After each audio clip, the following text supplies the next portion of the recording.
Ipapakilala na nga ni Kaloy ang taong pinagkautangan nga nito ni Makmak upang ang makalaya nga ang tatay nonoy niya sa kulungan.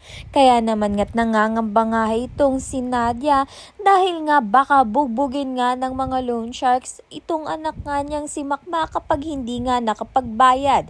Dahil yun nga ang nangyari sa kasama nga ni Makmak na si Julius na binugbog dahil nga hindi nakapagbayad sa utang. Sa kabilang banda naman nga, naghahanap nga itong si Nonoy ng paraan upang tuluyan na nga makabayad ng utang dito nga kay Kaloy at hindi nga masira ang pangalan nito ni Makmak.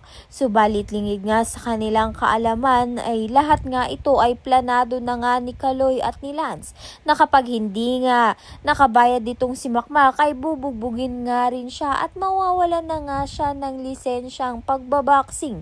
Kaya naman nga't ano pa nga kayang paninirang gagawin nga nito ni Kaloy sa buhay nga nito nila Makmak. Kaya naman nga't yan at iba pa ang dapat nating pakaabangan. Maraming salamat sa iyong panonood.